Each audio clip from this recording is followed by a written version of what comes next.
Hello dear students, मैं हूं गौरव धवन। स्वागत है आपका मेरे चैनल वोकैब इंग्लिश गुरु पे। और स्टूडेंट्स, आज की ये क्लास डेडिकेटेड है राजस्थान हाई कोर्ट एलडीसी के एस्पिरेंट्स को। और आज इस क्लास के अंदर मैं डिस्कस करने वाला हूं एक क्विज। हम क्वेश्चन डिस्कस करने वाले हैं वॉइस और नरेशन के ऊपर, जो स्पेशली बेस्ड है। और इससे पहले कि क्लास को आगे बढ़ाएं, मैं आपको बताना चाहूँगा कि 23 जनवरी से एक special course, crash course English के लिए हम लॉन्च कर रहे हैं। लाइव क्लास होगी हमारी ऐप पे, वोकैब इंग्लिश गुरु पे, और इसका लिंक आपको डिस्क्रिप्शन में मिल जाएगा। सो गाइज, पहले शुरू करते हैं क्विज, और चेक करिए कि कितने पानी में हैं आप, क्या स्कोर रह रहा है आपका। तो वीडियो के एंड में यानी कमेंट करके आप मुझे ज़रूर बताएंगे कि आपका स्कोर क्या रहा। चलिए, पहला क्वेश्चन, वीडियो पॉज करके आप आंसर दे सकते हैं और मैं बढ़ता हूं आगे।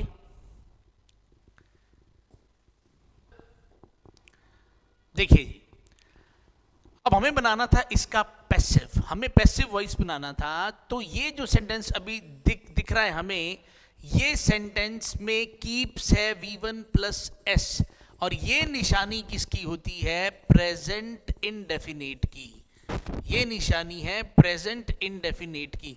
तो प्रेजेंट इंडेफिनिट के अंदर अगर कोई सेंटेंस लिखा हुआ है तो डेफिनेटली जब हम उसको कन्वर्ट करेंगे, वो किस में कन्वर्ट होता है? Is M R plus V3 में। Is M R plus V3 में ही कन्वर्ट होगा जब हम उसका पैसिव बनाएंगे। तो अभी वॉज वाली साइड हमें जाना नहीं, हैज वाली साइड हमें जाना नहीं। अब या तो ये सेंटेंस आंसर बन रहा था या ये बन रहा है। अब हमें ये देखना है कि जो ऑब्जेक्ट हमारा है वो क्या है? The work. क्योंकि द वर्क हमारा ऑब्जेक्ट बन रहा है, तो वर्क के साथ हम आर नहीं लगा सकते। ये सिंगुलर है, इसी वजह से आर नहीं आएगा और हमारा आंसर बना 1। जब आप डेफिनेटली अगर आपने बेसिक्स क्लियर किए हुए हैं तो ये आपको बड़े आराम से समझ आ रहा होगा। नहीं तो जब हमारी क्लास चलेगी तो एक एक चीज को बड़ी बारीकी से समझाया जाएगा। नेक्स्ट क्वेश्चन आपके लिए,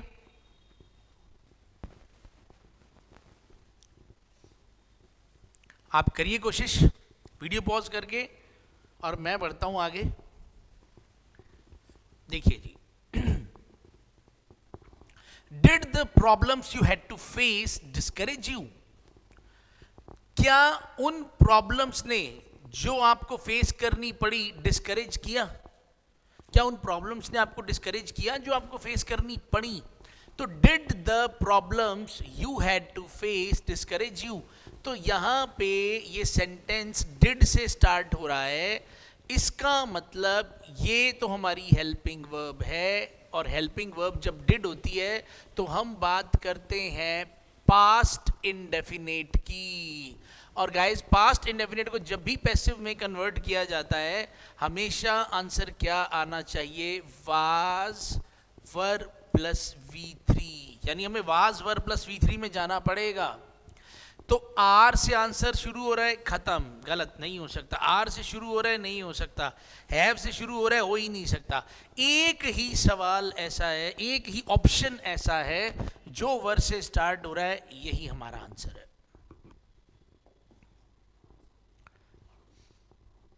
देखिए जरा,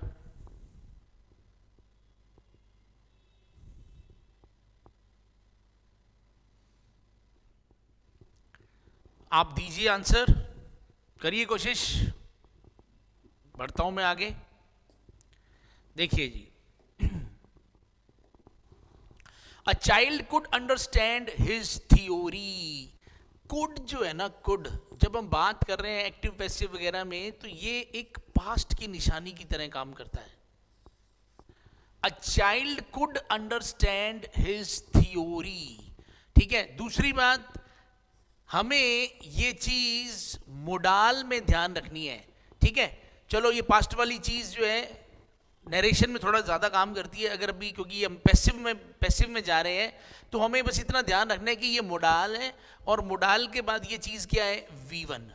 और मोडाल प्लस V1 जो होता है, जब हम इसको पैसिव वॉइस में लेके जाते हैं, ये क्या बन जाता है, ये बन जाता है modal plus BE plus V3। तो अब हमें modal plus BE plus V3 देखना है, और इसमें मोडाल बदलने की ज़रूरत नहीं होती, क्योंकि नरेशन के अंदर अगर हमें टेंस चेंज करना पड़े तो हम कैन का कुड कर देते हैं, लेकिन यहाँ ज़रूरत नहीं पड़ेगी, क्योंकि पैसिव वॉइस के अंदर टेंस तो कभी बदलता ही नहीं है। तो यहाँ में हमें चाहिए था could plus BE plus V3, तो could plus BE plus V3 देखो किसी ऑप्शन में ही नहीं है, इसके अलावा, थर्ड के अलावा ये किसी ऑप्शन में ही नहीं है। कितना आसान काम है, कितना आसान काम है।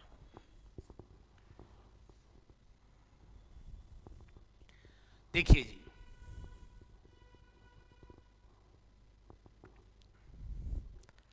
करिए कोशिश, आप वीडियो पॉज करके आंसर देने की कोशिश कीजिए, बिल्कुल फेयर तरीके से आंसर देने हैं, और जो भी स्कोर आए आपका कमेंट में ज़रूर बताना।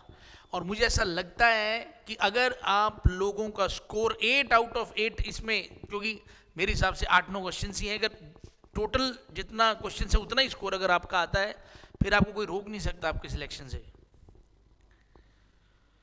चलिए जी, देखिए, अब क्योंकि ये सेंटेंस हमारा V1 से स्टार्ट हो रहा है, और V1 से स्टार्ट होने का मतलब है हम इंपेरेटिव सेंटेंस में चले गए, यानी एक्टिव पैसिव के अंदर इंपेरेटिव सेंटेंसेस होते हैं।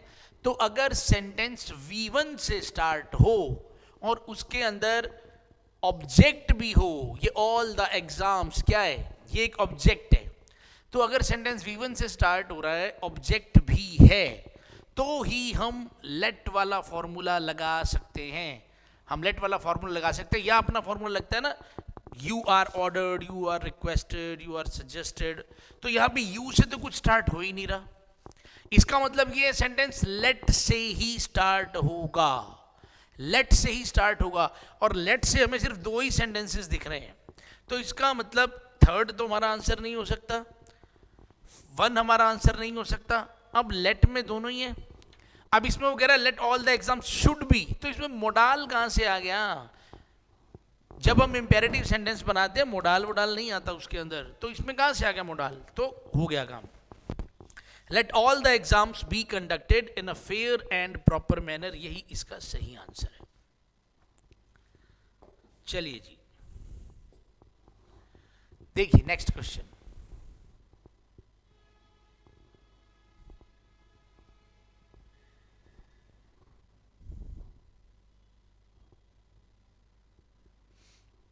प्यारा क्वेश्चन है, अच्छा क्वेश्चन है, इजी क्वेश्चन है, करिए आप कोशिश, मैं दे रहा हूं इसका आंसर। देखिए हिंदी क्या बन रही है, मीनिंग क्या बन रहा है कि लोग क्लेम करते हैं, लोग क्लेम करते हैं, ये V1 है और ये मेन वर्ब है। मैं आपको आज एक ऐसी चीज बता रहा हूं जो बहुत इंपॉर्टेंट है, टू के बाद हैव लगा है तो हैव V1 होता है, ये V1 है, और 2 plus V1 plus V2 plus have plus V3, इसको ऐसा माना जाता है, 2 प्लस हैव प्लस V3 जो होता है ये इंफिनिटिव की ही एक फॉर्म होती है, और इसको चेंज नहीं करना अपन ने, मेन वर्ब सेंटेंस की ये है। 2 के बाद जब वर्ब आती है तो वो मेन वर्ब कभी नहीं होती, तो मेन वर्ब सेंटेंस की ये है, तो टेंस हमें यहां से पता लगेगा कि ये जो सेंटेंस लिखा हुआ है ये इनडेफिनिट में है, प्रेजेंट इनडेफिनिट का ये सेंटेंस है। तो डेफिनेटली अगर हम इसको चेंज करेंगे, तो इसका जब हम इसे चेंज करेंगे, जब आप V1 को पैसिव वॉइस में कन्वर्ट करते हो, तो answer is MR plus V3 ही रहेगा, तो आंसर में ये होना चाहिए। तो चेक करो फिर आप, लोग क्लेम करते हैं कि उन्होंने देखा है एक वाइल्ड एंड मैड एलिफेंट, लोग क्लेम करते हैं कि उन्होंने देखा है। क्या देखा है? एक वाइल्ड, लोगों ने क्लेम किया एक वाइल्ड और मैड एलिफेंट को देखने का। तो अब आप खुद देखिए, ये हमारा यहाँ पे ऑब्जेक्ट बन रहा है, the wild and mad elephant. ये यहाँ पे एक ऑब्जेक्ट की तरह काम कर रहा है, the wild and mad elephant. तो अब यहाँ देखिए, ये सेंटेंस जब प्रेजेंट में है तो वाज में जाना नहीं, इधर भी वाज में जाना नहीं, और ये तो निशानी, अब ये जो चीज़ है ये तो प्रेजेंट कॉन्टिन्यूस कोई की पैसिव वॉइस हो गया, हमें प्रेजेंट कॉन्टिन्यूस में भी नहीं जाना। तो एक ही हमारा आंसर है ये, क्योंकि इसके अंदर इज भी आ रहा है और साथ में V3 भी आ रहा है।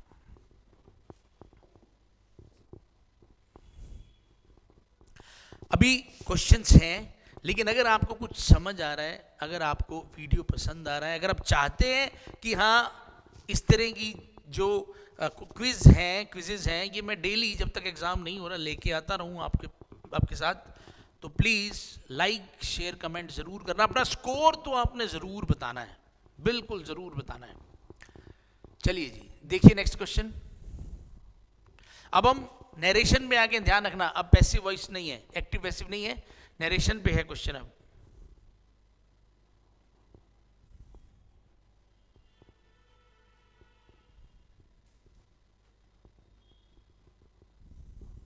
चलिए जी, मैं दे रहा हूं इसका आंसर।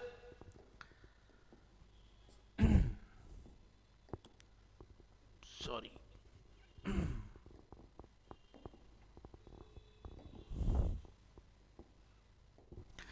शी सेड टू मी,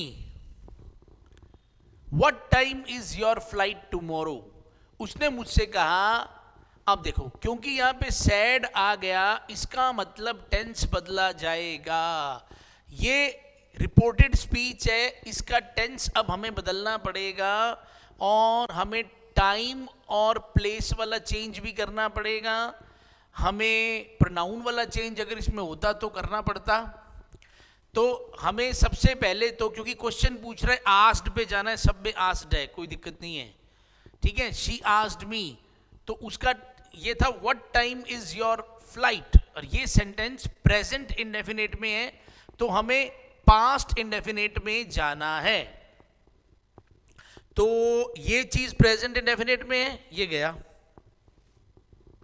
ये चीज फ्यूचर इंडेफिनेट में चली गई, ये गया।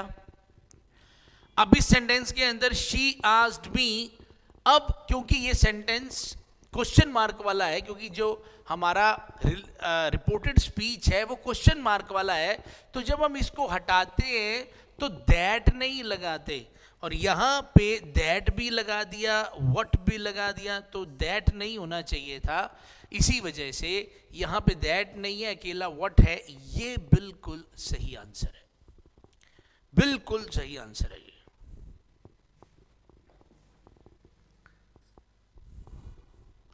देखिए नेक्स्ट क्वेश्चन।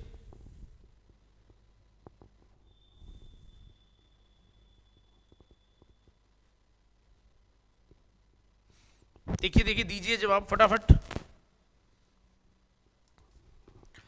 चलिए जी, आई होप आपने इसका आंसर ढूंढ लिया होगा। चलिए जी, देखिए कैसे हुआ ये इसका आंसर।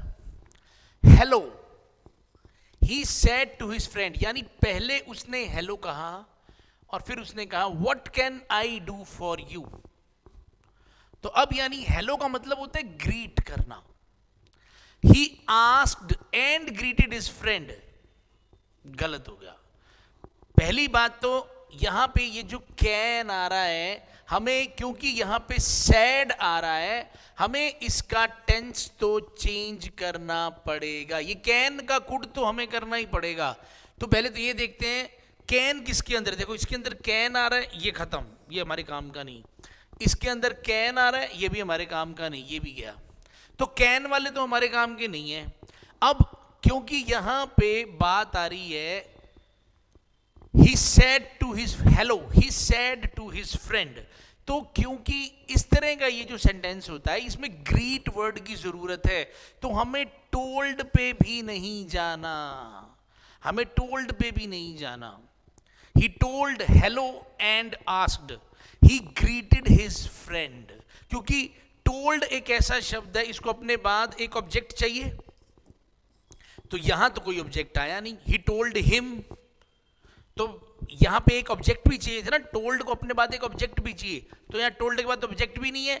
और वैसे भी हेलो जो ये शब्द है ना, इसको ग्रीट वाली फॉर्म में लिखा जाता है। ही greeted his friend and asked him what he could do for him, बिल्कुल ओके है, फुल स्टॉप नहीं लगा हुआ यहां पे, दरअसल होना चाहिए वैसे, तो बिल्कुल सेंटेंस ओके। और देखो एलिमिनेशन टेक्निक से वैसे ही किसी ना किसी गलती की वजह से चीजें कट रही हैं, अपने आप ही कट रही हैं। देखिए next question,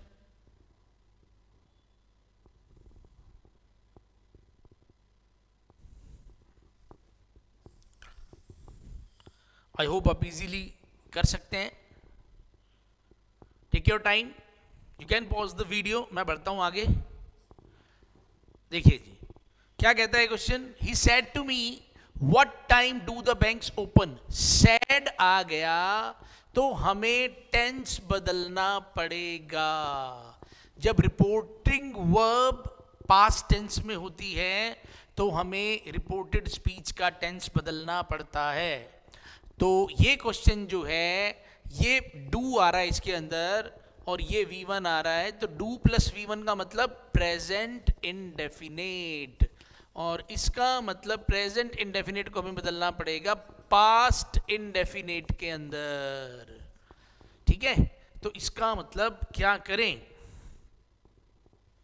he asked me what time the banks opened, हमें V2 चाहिए, हमें V1 का V2 चाहिए, तो आप खुद देखिए यहां पे ही सेड टू मी, तो पहली बात तो क्वेश्चन पूछा जा रहा है, सेड आना ही नहीं, वांटेड आना ही नहीं, ठीक है। चलो हाँ, ही वांटेड टू नो आ सकता है, ध्यान रखना, सॉरी, वांटेड टू नो आ सकता है, बिल्कुल आ सकता है, ठीक है ना, वांटेड टू नो आ सकता है। लेकिन गड़बड़ क्या हो रही है, गड़बड़ क्या हो रही है, यहां पे दैट नहीं आ, दैट और व्हाट इकट्ठा आ गया, ठीक है ना, दैट और व्हाट इकट्ठा आ गया, नहीं आ सकता, दोनों कंजंक्शन आ रहे हैं। जब क्वेश्चन मार्क, जब ये है ही WH वाला क्वेश्चन तो WH ही आना था, तो ये यहां गलत हो गया। उसके बाद वैसे भी ये चीज क्या है, यहां पे V1 आ रही है, यहां पे what time the banks open, ये फिर से V1 आ रही है, हमें V1 में नहीं जाना, हमें V2 में जाना है। तो पहली बात तो आस्क्ड आ गया, अगर यहाँ वांटेड टू नो भी होता तो कोई चल जाता, ही वांटेड टू नो चल जाता, फिर what time the banks open, clear है, तो हमें V2 में ही जाना है, ओपन एंड क्लोज्ड। चलिए, तो ये 8 क्वेश्चंस थे। आई होप कमेंट के अंदर आप जरूर बताएंगे कि ये 8 के 8 सही किसके हुए, और पूरी उम्मीद है कि मैंने भी ये जो आज कुछ समझाया, अगर कोई थोड़ा बहुत डाउट होगा तो कुछ ना कुछ निकला भी होगा डाउट। और इंपॉर्टेंट पॉइंट नोट कर लीजिए, जनवरी 23 से एक ऐसा स्पेशल क्रैश कोर्स मैं शुरू कर रहा हूं इंग्लिश के लिए, कि अगर आपने पहले कभी तैयारी नहीं की है तो ये जो 40 दिन, अब जो 40 दिन में क्रैश कोर्स मैं करवाने वाला हूं, उसके अंदर एग्जैक्टली जो टू द पॉइंट सिलेबस है उसी को हम कवर करेंगे। और कोशिश मेरी यही रहेगी कि जो चीजें आपको सबसे ज्यादा फायदा करवा सकती हैं, और देखो कवर सब कुछ करना है, लेकिन जिन चीजों पे क्वेश्चन सबसे ज्यादा पूछे जाते हैं हम उन पे टाइम भी सबसे ज्यादा देंगे। सो गाइज, अपॉर्चुनिटी को मिस मत कीजिएगा। क्लास तो स्टार्ट हो ही जाएगी। क्लास अगर आपको लगानी है, वोकैब इंग्लिश गुरु ऐप है, इस ऐप को आपको डाउनलोड करना पड़ेगा, लिंक आपको मिल जाएगा डिस्क्रिप्शन के अंदर। कुछ भी पूछना हो आप इस नंबर से पूछ सकते हैं। क्लास 23 जनवरी से स्टार्ट हो जाएगी, मंडे से क्लास स्टार्ट है 11:30 AM। अगर लाइव क्लास अटेंड करनी है तो ये उसका टाइम है, और रिकॉर्डिंग भी मिल जाएगी आपको। तो अगर लाइव क्लास ही अटेंड करनी है तो 999 के अंदर आपको मिल जाएगी, और जो लोग ऑफलाइन क्लास अटेंड करना चाहते हैं उनके लिए 2000 की क्लास है ये। तो अगर आप गंगानगर से बिलोंग करते हैं तो डेफिनेटली हमारा centre Guru Nanak girls college के बिल्कुल सामने है, वहाँ आइए, क्लास लगाइए। और वीडियो कैसा लगा ज़रूर बताना है, कमेंट करके नंबर ज़रूर बताने हैं। ओके गाइज, मिलते हैं नेक्स्ट क्लास के अंदर। Till then bye bye, have a nice day, जय हिंद, जय भारत।